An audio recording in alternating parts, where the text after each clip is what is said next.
오늘 우리는 예배하기 위해 모였습니다. 예배하기 위해 교회로 나온 우리에게 하나님께서 물으십니다. 내가 너희에게 진정으로 원하는 것이 무엇인 줄 아느냐? 우리는 예배하기 위해 여기 나와 있는데 그런 우리에게 하나님이 이렇게 물으신다 생각해 보시기 바랍니다. 예배함에 있어서도 하나님의 뜻을 알고 예배하는 것이 중요합니다. 우리가 어떻게 예배하는지, 하나님은 이런 예배를 드리기를 바란다. 그 마음이 분명히 있으실 텐데 그걸 알아야 진정한 예배를 드릴 수 있습니다.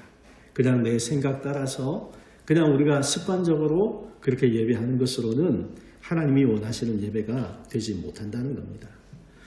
이스라엘 백성은 형식적인 신앙에 빠져 있었습니다. 그들의 입으로는 하나님을 사랑한다 말하는데 하지만 오늘 말씀이 보여주는 것처럼 그들의 삶은 하나님과 멀리 떨어져 있었습니다. 그래서 하나님이 호세아 선지자를 통해서 보내셔서 그들의 그 믿음 생활을 꾸짖으시고 말씀을 하십니다. 오늘 본문의 핵심되는 구절은 6절 말씀인데 나는 인애를 원하고 제사를 원하지 않는다. 그런 말씀을 주고 계십니다. 그들이 지금 뭔가 잘못돼도 심각하게 잘못되게 가고 있다는 것입니다. 내가 원하는 것은 하지 않고 그냥 형식적인 것만 가지고 지금 나한테 그렇게 나오고 있다. 이것을 분명하게 지적해서 말씀을 하셨습니다. 사랑하는 성도 여러분, 하나님은 단순히 예배의 행위가 아니고 우리의 마음을 원하십니다. 내가 진정한 마음으로 그리고 진실한 사랑을 가지고 하나님과 그런 관계 속에 살아가는 것을 원하십니다.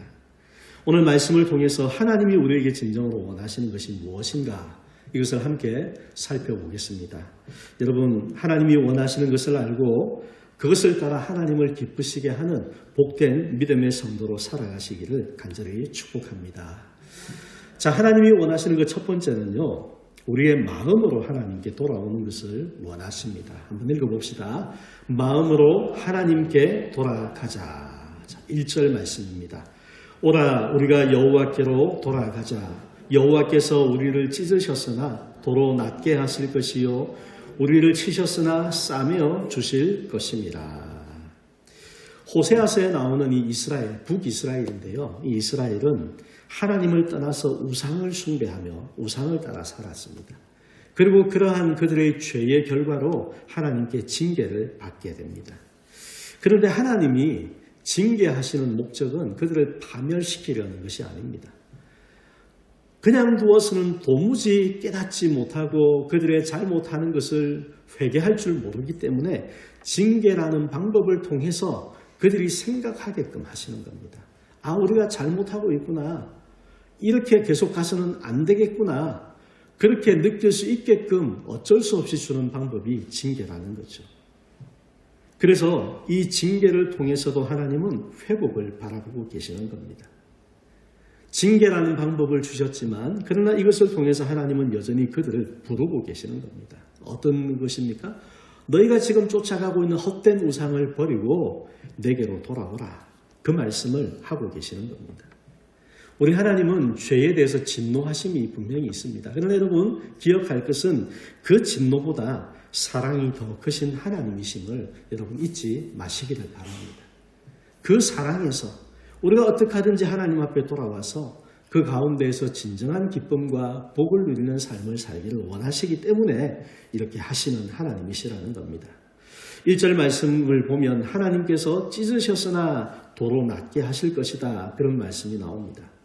이 말씀처럼 하나님은 죄는 미워하시지만 죄인을 포기하지 않으십니다.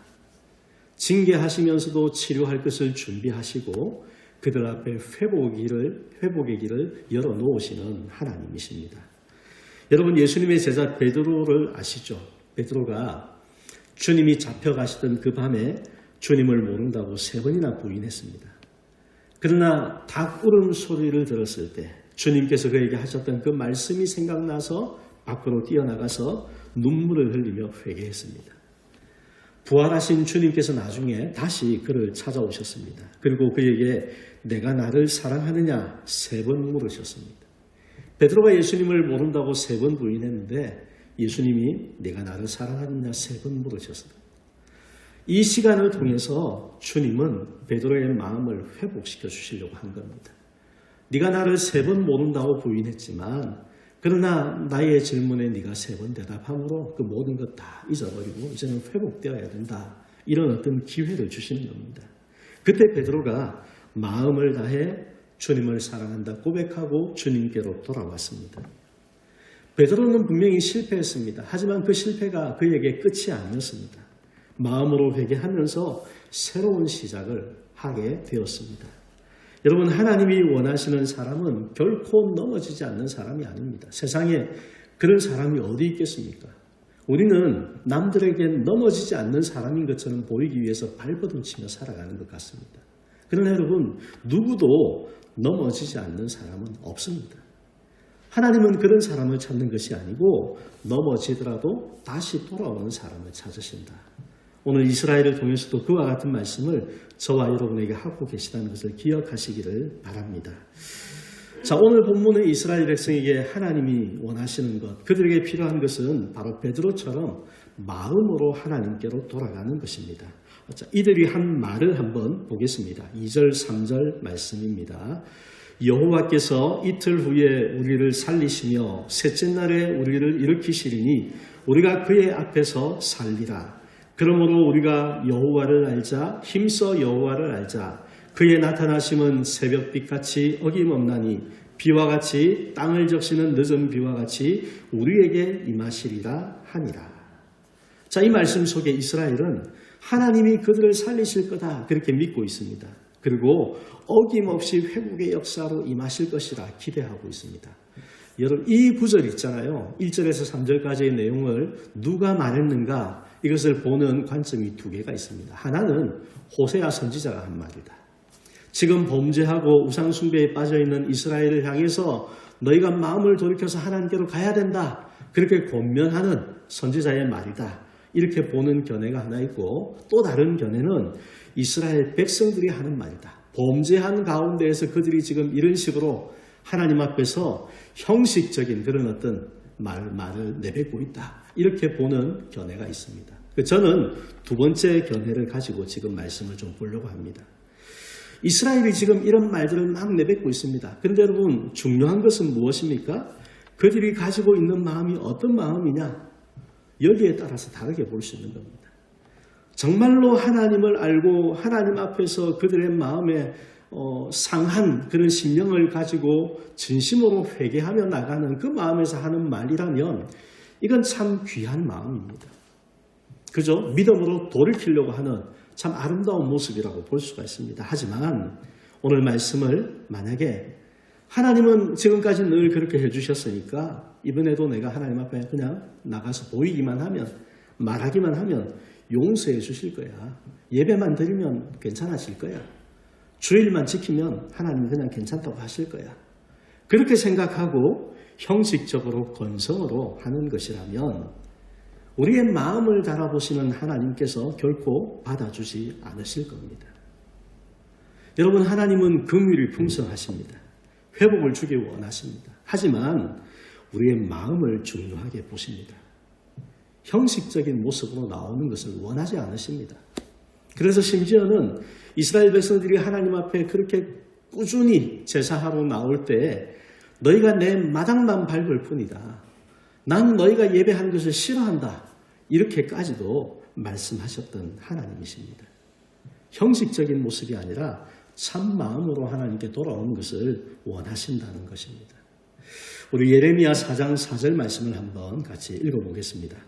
유다인과 예루살렘 주민들아, 너희는 스스로 할례를 행하여 너희 마음 가죽을 베고 나 여호와께 속하라. 그리하지 아니하면 너희 악행으로 말미암아 나의 분노가 불같이 일어나 사르리니 그것을 끌 자가 없으리라.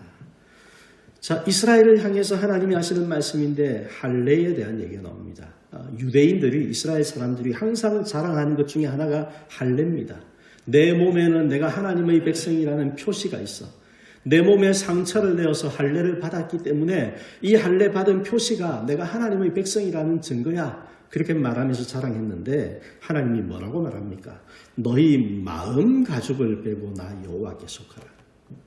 육신의 할례를 행한 것 그것 가지고 그렇게 이야기하지 말고 마음 가죽을 빼라는 겁니다. 진심으로 하나님 앞에 회개하고 돌아오라는 거죠. 그게 없으면 너희 육신의 표시, 우리 식으로 말하자면 형식적으로 주의를 지키고 예배에 참석하는 것, 그걸로는 부족하다.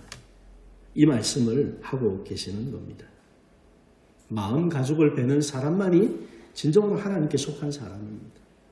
하나님의 백성이 되고 하나님의 기쁨을 경험하고 하나님의 은혜를 알고 그것을 나누는 삶을 살아갈 수 있는 성도가 되는 것입니다.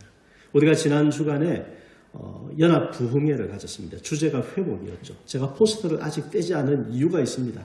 조금 더 생각하시면 좋겠다. 그 주제를 조금 더 생각하시면 좋겠다. 일부러 놔뒀습니다. 여러분, 정말로 우리에게 필요한 것 회복입니다. 믿음의 회복. 하나님께서 원하시는 믿음의 회복, 예배의 회복, 삶의 회복. 우리가 마음으로 하나님께로 돌아가는 것을 하나님이 원하신다는 것을 기억하시기를 바랍니다. 입을 열어서 찬송을 해도 그냥 노래하는 것처럼 하는 그 찬송은 하나님께는 아무 의미가 없는 겁니다. 내 마음의 고백을 담아서 하나님 앞에서 뜨거운 마음으로 부르는 찬송이 될 때 그것이 하나님이 원하시는 찬송이 되고 그것이 하나님이 원하시는 예배가 되고 우리의 마음이 되는 것입니다. 우리가 매주 또 정한 시간을 따라 예배의 자리에 나오는 것도 참 귀하고 중요합니다. 하지만 여러분, 우리의 마음으로 돌이켜서 하나님께 나아가는 것이 없다면, 형식적으로만 한다면 그것으로는 하나님의 마음에 전혀 기쁨이 되지 못합니다. 부탁을 드립니다. 여러분, 마음으로 하나님께 돌아가시기를 바랍니다. 나의 지난 삶에 믿음의 어떤 기억들이 있으시다면 그때 하나님께서 내 마음 가운데에 충격과 같이 임하셨던 그때 그 순간이 오늘 우리의 삶 가운데에 다시 일어나야 됩니다. 그것이 마음으로 하나님께 돌아가는 것입니다. 목사의 말이 아니라 하나님의 말씀으로 여러분 받으시기를 바랍니다. 저도 여러분도 그리 해야 됩니다. 그것이 우리가 사는 길이고 그렇게 할 때 이 땅 가운데에 진정한 성도로 교회로 하나님을 기쁘시게 하는 그런 믿음의 백성으로 살아갈 수가 있게 되는 것입니다. 하나님이 기뻐하시는 진정한 마음, 여러분 그 마음을 위해서 기도하십시오. 기도하시고 그 마음으로 하나님을 바라보며 하나님을 예배하고 하나님께로 돌아가는 그런 귀한 성도가 되시기를 간절히 축원합니다. 자, 두 번째로 하나님이 원하시는 것은 변함없는 사랑을 간직하고 사는 것입니다. 한번 읽어봅시다. 변함없는 사랑을 간직하자. 자, 4절 말씀입니다. 에브라임아, 내가 내게 어떻게 하랴? 유다야, 내가 내게 어떻게 하랴? 너희의 인애가 아침 구름이나 쉬 없어지는 이슬 같도다. 하나님을 향한 이스라엘의 사랑에 대해서 지금 말씀하시는 겁니다. 그런데 이 본문을 봐서는 조금 이해하기가 어렵게 느껴질 수 있어서 좀 더 쉽게 표현되어 있는 세번역 성경으로 한번 같이 읽어보겠습니다. 에브라임아, 내가 너를 어떻게 하면 좋겠느냐? 유다야, 내가 너를 어떻게 하면 좋겠느냐? 나를 사랑하는 너희의 마음은 아침 안개와 같고 덧없이 사라지는 이슬과 같구나. 쉽게 와닿으시죠? 하나님을 사랑한다고 하는 그들의 마음이 아침 안개가 어떻습니까? 아침에 잠깐 있다가 해가 올라오면 없어지잖아요. 그죠? 이슬이 아침에는 막 맺혀 있다가 해가 뜨면 금방 없어지는 것처럼 하나님을 사랑한다고 하는 그들의 사랑이 한결같이 못하고 쉽게 변해버린다. 여기에는 안타까움을 지금 하나님이 이렇게 말씀하시는 겁니다.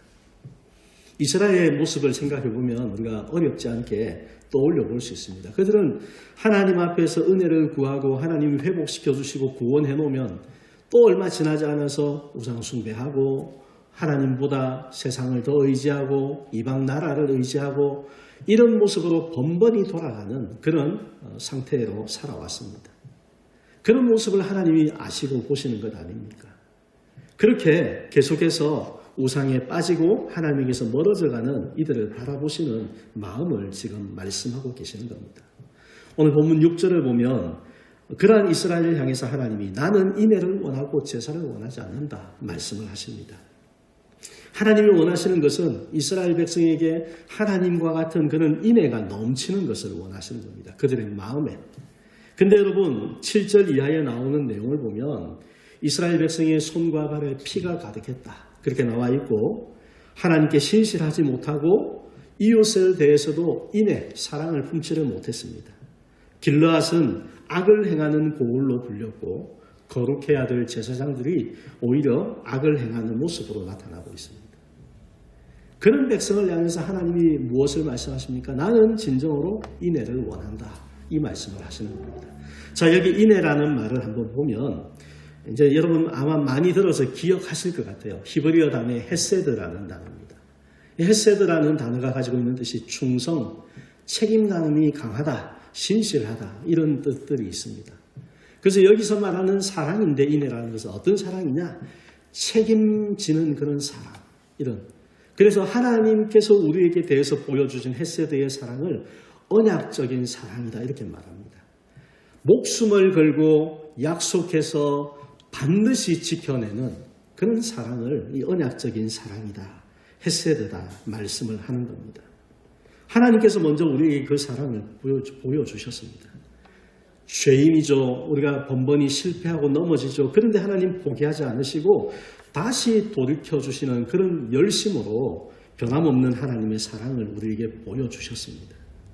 오늘도 우리는 그와 같은 하나님의 한결같으신 사랑을 지금도 받고 살고 있습니다. 내게 회복을 주시려고 하시는 하나님. 그래서 우리에게 말씀하시고 그런 어떤 경험들 가운데 우리를 인도해 주시고 순간순간마다 그와 같은 어떤 감각들을 느낄 수 있도록 하나님은 지금도 계속해서 역사하고 계십니다. 우리의 마음이 둔감해져서 못 느끼고 그냥 내가 하고 싶은 대로 그냥 쭉 밀어붙여서 가버리는 일들이 많은 것이지 하나님은 항상 이러한 사랑을 베풀어 주고 계십니다. 그런 하나님께서 우리에게도 헤세드의 사랑을 원한다고 말씀하십니다. 헤세드는 한번 그냥 반짝하고 없어지는 게 아닙니다. 앞에 나왔던 이슬처럼 그런 게 아닙니다. 안개처럼 그런 게 아닙니다. 그냥 한번 뜨겁게 확 타올랐다가 없어져 버리는 그건 하나님이 원하시는 사랑이 아닙니다. 우리의 신앙은 어떠해야 되냐?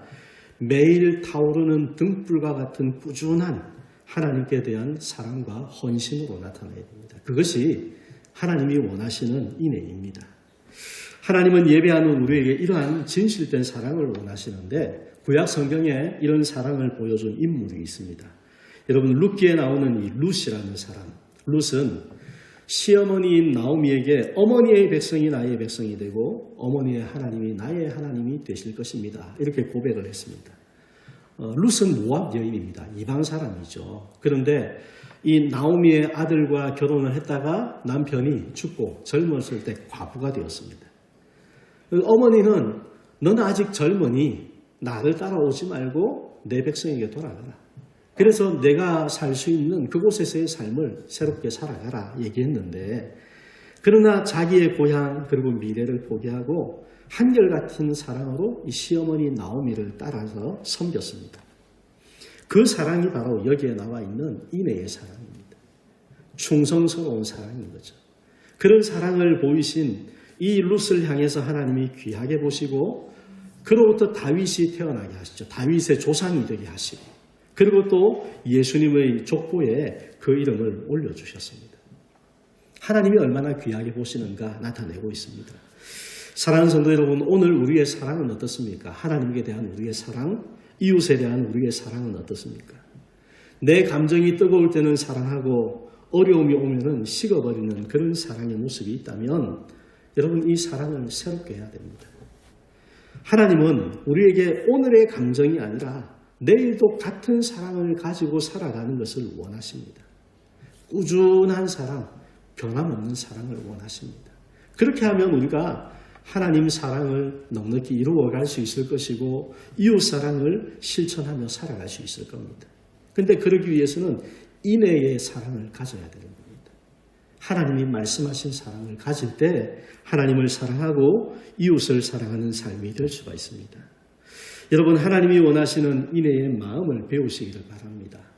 내게 변함없는 사랑으로 나를 귀하게 보시고 긍휼히 여겨주시고 나의 회복을 위해서 지금도 나를 그렇게 붙들어주고 계시는 하나님의 사랑을 바라보면서 그 사랑으로 나도 하나님을 변함없이 사랑하며 살아가기를 다짐하시고 또 사랑하는 가족과 이웃에게 이러한 인애의 사랑을 나타내 보이며 살아가는 성도가 되실 수 있기를 간절히 축원합니다. 자, 세 번째로 하나님이 원하시는 것은 우리가 하나님을 더 가까이 알아가는 사람이 되기를 원하십니다. 한번 읽어봅시다. 하나님을 가까이 알아가자. 자, 6절 말씀입니다. 나는 인애를 원하고 제사를 원하지 아니하며 번제보다 하나님을 아는 것을 원하노라. 자, 하나님이 제사와 번제보다 하나님을 아는 지식을 원한다. 그렇게 말씀하십니다. 이스라엘은 그들에게 정해진 때를 따라서 일정하게 제사를 계속해서 드렸습니다. 하지만 제사는 있는데 하나님은 알지 못했습니다. 그들의 입술에는 예배가 있는데 그들의 마음에는 하나님이 없었습니다. 그냥 자기 습관을 따라 형식적인 이와 같은 모습만 가지고 있었습니다. 여러분, 신앙의 문제는 우리가 아는 것이 부족한 데 있지 않습니다. 지식이 부족한 데 있지 않습니다. 신앙의 문제는 관계가 단절되는 데 있습니다. 하나님과 우리와의 관계가 끊어져 있는 것, 그것을 알지 못하는 것, 여기에 문제가 있는 겁니다. 예전에 할아버지 할머니들이 나와서 진행하는 그런 TV 프로그램이 있었습니다. 거기에서 아마 가져와서 만든 이야기라고 생각이 되는데, 자, 부부가 한 팀이 되어서 단어 맞추기를 하는 TV 프로그램에 시골의 어느 할아버지 할머니가 함께 출연을 하게 됐습니다. 출제된 단어가 뭐냐면, 그림을 한번 보여주세요. 천생연분입니다. 근데 할아버지가 할머니가 이 문제의 답을 맞출 수 있도록 하기 위해서 막 설명을 하는데 할머니가 도무지 알아듣지를 못하는 겁니다. 답답한 할아버지가 당신하고 나 사이 이렇게 얘기를 했습니다. 그랬더니 할머니가 뭐라 했을까요? 왼수 그랬습니다. 왼수. 자, 그랬더니 할아버지가 황당해가지고는 소리치면서 아니 네 글자라고 그랬거든요.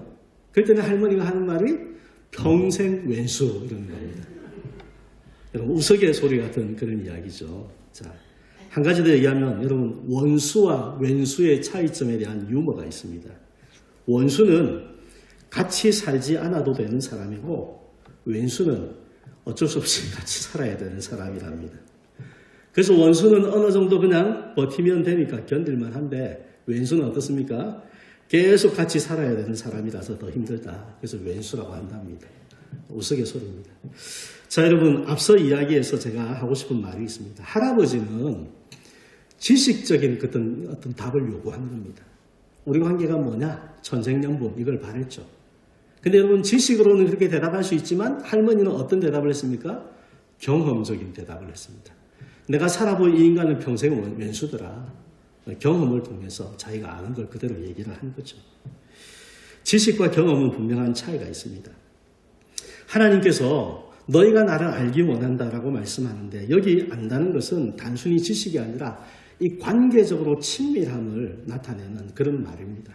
그냥 지식에 있어서 내가 하나님을 더 많이 안다 이것만 가지고 안 된다는 거죠. 여러분, 친밀한 부부는 어떻습니까? 같이 살아봤기 때문에 서로에 대해서 깊이 아는 것이 있습니다. 눈빛만 봐도 어이구 저 인간이 또 이 나를 속이려고 하는구나 팍 느껴지는 뭔가가 있죠. 여자분들은 이 예리한 촉이 있지 않습니까? 그런 것처럼 살아봤기 때문에 알 수 있는 뭔가가 있는, 이게 이제 경험을 통해서 아는 겁니다. 하지만 지식으로 알고 있으면은 그 사람에 대해서 겉으로만 아는 거지 속은 알 수가 없는 겁니다. 하나님이 우리에게 원하시는 것은 마치 부부처럼 하나님과 가까이 살면서 가깝게 하나님을 알아가는 이런 삶이 되라고 말씀을 하고 있는 겁니다. 하나님의 마음을 알고 이해하고 하나님의 뜻을 깨닫고 즐겁게 그 뜻에 순종하며 함께 걸어가는 것, 이것이 하나님이 말씀하시는 하나님을 아는 것입니다.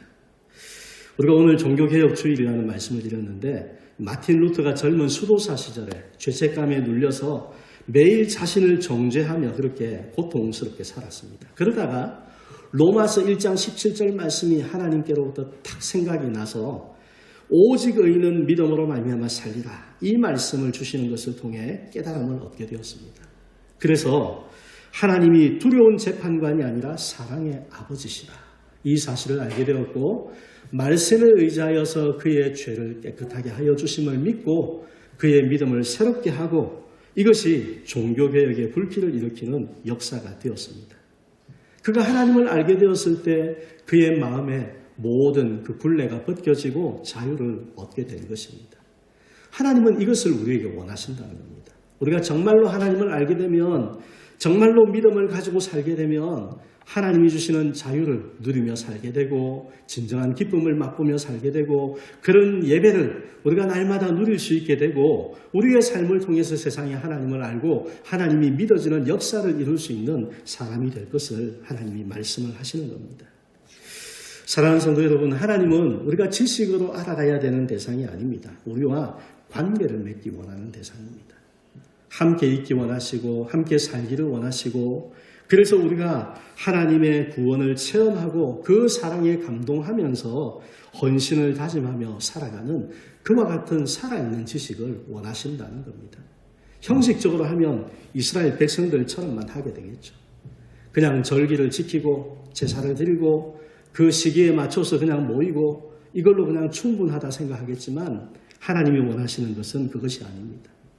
여기 계시는 하나님을 바라보는 믿음을 가지고 하나님과 함께 서는 그런 기쁨을 경험하고 하나님의 마음을 따라 나도 아파하고 또 그 마음을 따라서 순종하면서 하나님의 손과 발이 되어서 살아가는 이 모든 것, 이것이 살아있는 사랑의 관계입니다.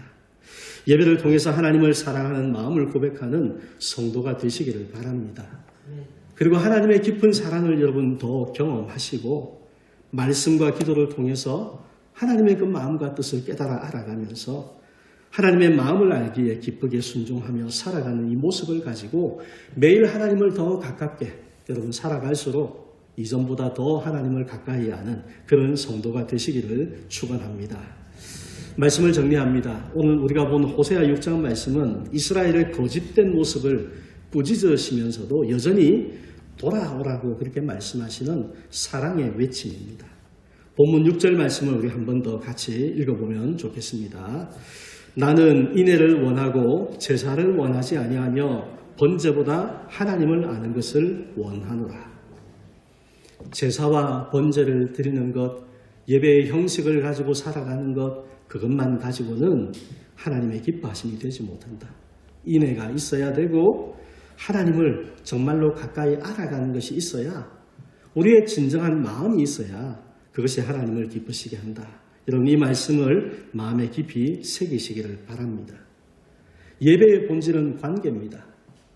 하나님과의 살아있는 관계 속에서 예배하고 그리고 하나님 앞에 진실한 사랑의 고백을 드리고 우리의 삶 속에 변함없는 사랑을 간직하고 살면서 날마다 하나님을 더욱 경험하며 알아가는 하나님이 원하시는 성도가 되시기를 우리 주님의 이름으로 간절히 축복합니다.